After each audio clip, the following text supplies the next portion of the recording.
Halo adik-adik, apa kabarnya hari ini? Karena berharap hari ini kita semua sehat, kuat. Oleh karena apa? Tuhan masih menolong, memampukan kita hari lepas hari. Akhirnya bisa bertemu dengan Kak Ronald hari ini. Ayo, mari adik-adik, sebelum Kak Ronald membagikan firman Tuhan, kita menghadap Tuhan yuk di dalam doa. Kita berdoa. Tuhan Yesus, pada saat hari ini kami bersyukur Tuhan boleh menolong dan memampukan kami. Sebelum kami membaringkan tubuh jasmani kami, Tuhan, kami rindu belajar lagi tentang firman Tuhan, karena firman itu yang akan menjadi penuntun dalam kehidupan kami dan bisa mengingatkan kepada kami bahwa Tuhan itu begitu baik dan teramat baik bagi kehidupan kami hari lepas hari. Berfirmanlah, berkata-katalah, supaya kami bisa menjadi pelaku-pelaku firman Tuhan. Dalam nama Tuhan Yesus kami berdoa dan mengucap syukur. Amin. Yes, adik-adik, karena berharap saat hari ini ya, kalian yang ada di rumah bisa mendengarkan apa sih yang Tuhan ingin mau sampaikan kepada kita malam hari ini. Ya, yuk mari kita buka Alkitab kita, terambil dalam kitab Matius pasal 21. Ya, kitab Matius pasal 21 ayat yang ke-25 sampai dengan ayatnya yang ke-32. Ayo dibuka Alkitabnya ya, dibuka. Karena Alkitab inilah yang menjadi pedoman dalam kehidupan kita. Yuk mari sama-sama kita buka Matius 21 ayat yang ke-25 sampai dengan 32. Demikian firman Tuhan yang diberikan oleh Lembaga Alkitab Indonesia di bawah satu judul kecil, perumpamaan tentang dua orang anak. Demikian firman Tuhan tertulis. Tetapi, apakah pendapatmu tentang ini? Seseorang mempunyai dua orang anak laki-laki. Ia pergi kepada anak yang sulung dan berkata, "Anakku, pergi dan bekerjalah hari ini dalam kebun anggur." Jawab anak itu, "Baik, Bapa," tetapi tidak pergi. Lalu orang itu pergi kepada anak yang kedua dan berkata demikian juga. Dan anak itu menjawab, "Aku tidak mau." Tetapi kemudian ia menyesal lalu pergi juga. Siapakah di antara kedua orang itu melakukan kehendak ayahnya? Jawab mereka, "Yang terakhir." Kata Yesus kepada mereka, "Aku berkata kepadamu, sesungguhnya pemungut-pemungut cukai dan perempuan-perempuan sundal akan mendahului kamu masuk ke dalam kerajaan Allah.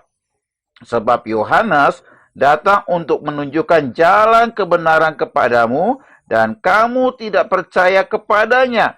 Tetapi pemungut-pemungut cukai dan perempuan-perempuan sundal percaya kepadanya.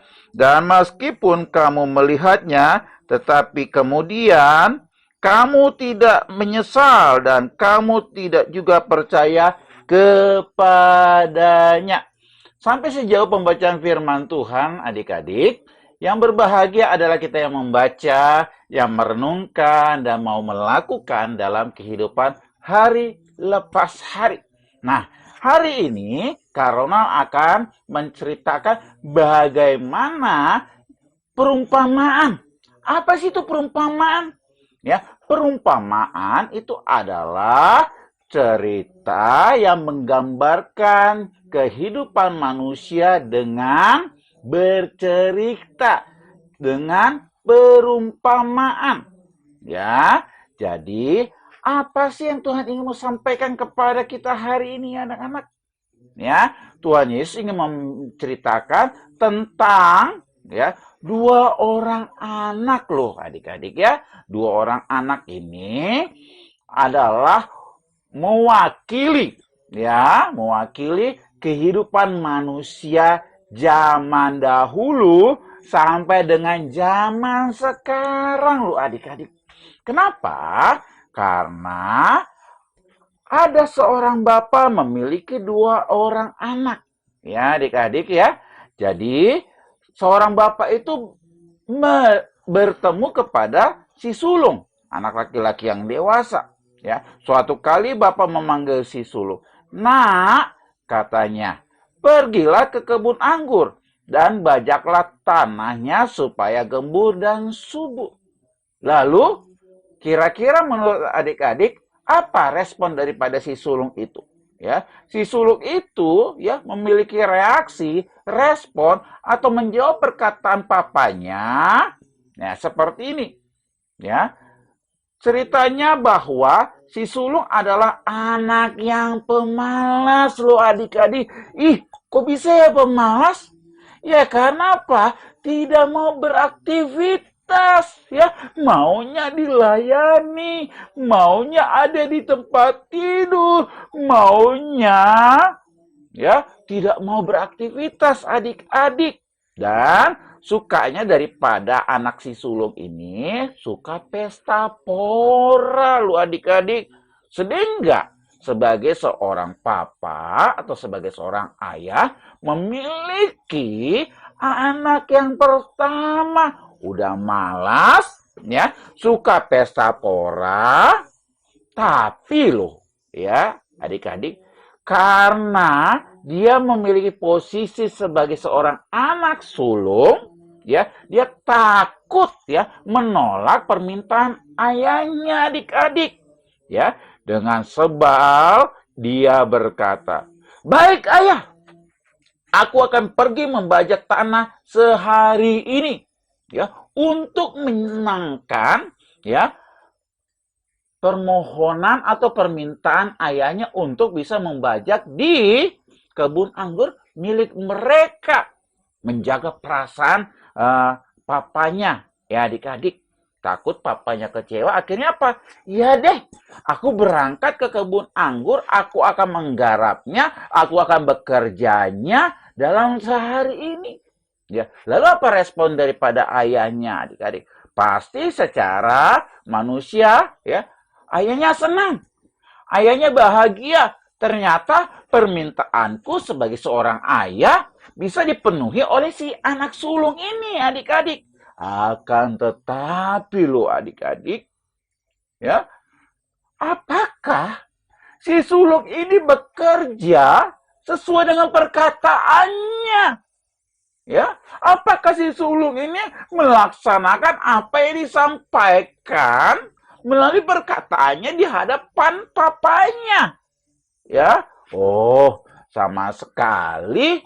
Ya, si sulung ini tidak bekerja adik-adik. Ya, tetapi si sulung ini ya sembunyi, sembunyi akhirnya apa? Dia pergi dari rumah itu. Ya, dia pergi ke rumah itu bukan untuk bekerja lu adik-adik.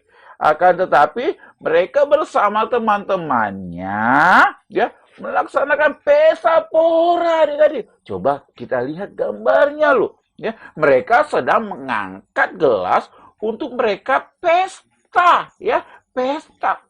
Apa yang menjadi perkataan si sulung itu? Si sulung itu nggak melaksanakan loh adik-adik. Sedih nggak ayahnya? Pastilah sedih, kenapa? Si sulung cuma hanya menyenangkan. Ya deh, aku bekerja. Akan tetapi apa? Nol. Artinya apa? Omdo adik-adik. Omong doang. Ayo, Karona berharap ya di antara kita yang sedang menyaksikan ya acara ini, jangan hanya kita menyenangkan hati papa mama kita. Ya, iya deh, aku akan laksanakan. Iya deh, aku akan bantu orang tuaku. Akan tetapi apa? Bobo. Akan tetapi apa? Tarik selimut. Akan tetapi apa? Main-main. Ya, padahal ada tanggung jawab kita loh adik-adik. Ayo, siapa yang tahu tanggung jawab kita di rumah itu apa? Pasti yang pertama apa? Dengar-dengaran perkataan orang tua, adik-adik. Ya, perkataan orang tua adalah wakil Tuhan. Lalu, adik-adik, ya, hari bertambah siang. Ya, papanya ini terkejut.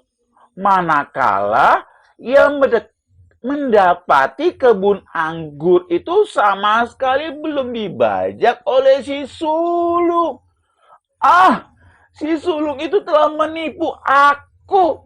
Anak tertuaku menipu aku. Aku sedih, adik-adik. Aku sedih loh. Sedih. Ya, dengan perkataan sedih itulah, ya, ayahnya bertemu kepada adik daripada si sulung. Ya, karena sedih loh adik-adik. Ya, lalu dipanggillah si bungsu tersebut. Ya, bungsu, pergilah kamu ke kebun anggur. Ya, bajaklah tanah agar besok akan disiapkan dan kita akan tanami benih anggur. Ya, lalu si bungsu ini menjawab, "Ah, malas aku, ayah.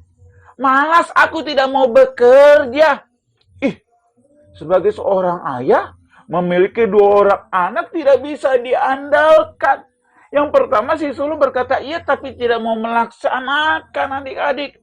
Lalu si bungsu itu dia langsung terus terang di hadapan papanya. Aku tidak mau, aku malas, aku tidak mau bekerja. Akhirnya ayahnya sedih loh adik-adik. Sedih sekali. Dia langsung berkata dalam hatinya, kenapa bisa seperti ini?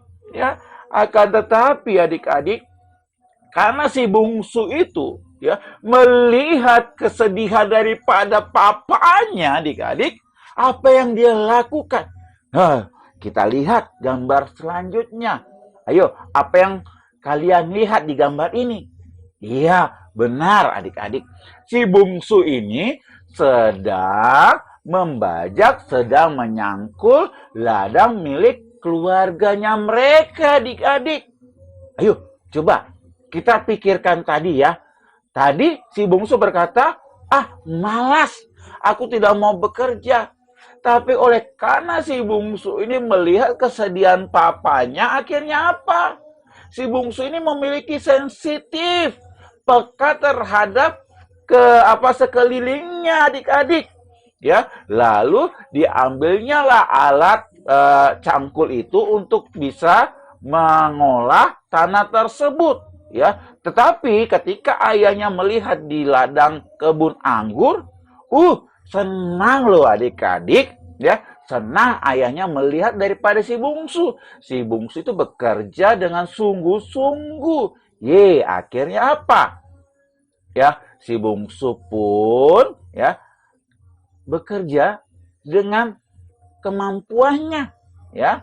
Ayo, satu pertanyaan. Siapakah yang betul-betul mengasihi ayahnya? Apakah si sulung atau si bungsu menurut kalian adik-adik? Ayo, yang berkata si sulung angkat tangan. Ya, yang berkata si sulung angkat tangan. Kenapa? Tadi si sulung cuma hanya bilang, "Iya, aku mau mengerjakannya." Tapi apa? Nggak mau mengerjakan. Ayo angkat tangan. Ada yang angkat tangan. Oh enggak, ada yang nggak angkat tangan. Oke, sekarang karena bertanya, siapa menurut kalian, apakah si bungsu atau si sulung? Yang bungsu berkata bungsu, angkat tangan setuju bahwa si bungsu ini adalah orang yang mengerti ya kehendak ayahnya, mengerti kehendak papanya untuk bisa bekerja di kebun anggur. Ya, si sulung itu cuma hanya berpura-pura, ya, pura-pura taat, pura-pura menyenangkan hati daripada papanya, adik-adik. Akan tetapi apa? Dia bohong. Bohong, bohong, bohong itu dosa, ya. Atau kasih bungsu yang tadinya menolak, tapi lalu menyesal dan akhirnya dia bekerja. Si bungsulah pasti jawabannya. Lalu apa kesimpulan daripada cerita firman Tuhan saat hari ini? Ya, yang pertama, ya, peran ayah, peran bapak di dalam perumpamaan yang Tuhan Yesus beritahukan kepada kita hari ini adalah gambaran Bapa di sorga. Ya, Bapa di sorga adalah orang tua kita yang rohani, yang menciptakan kita, yang menghadirkan kita melalui papa mama kita yang ada di dalam dunia ini, adik-adik. Ya, Bapa kita di sorga melihat mana ya anak-anakku yang taat bekerja, ya, belajar, menolong orang tua. Mana ada anak-anak yang tidak taat, cuma hanya berkata saja. Nah, mulai saat hari ini, kita harus memiliki komitmen. Mau taat, harus sungguh-sungguh, atau cuma hanya menyenangkan hati orang di hadapan kita. Mari adik-adik, Karona mengajak kita untuk kita belajar bersama-sama melalui cerita firman Tuhan pada malam hari ini. Mari kita berdoa. Tuhan Yesus yang baik, terima kasih untuk firman Tuhan yang boleh kami pelajari dan ajarkan kami untuk bisa menjadi pelaku-pelaku firman Tuhan. Di dalam nama Tuhan Yesus kami berdoa. Amin. Oke, bye-bye. Shalom.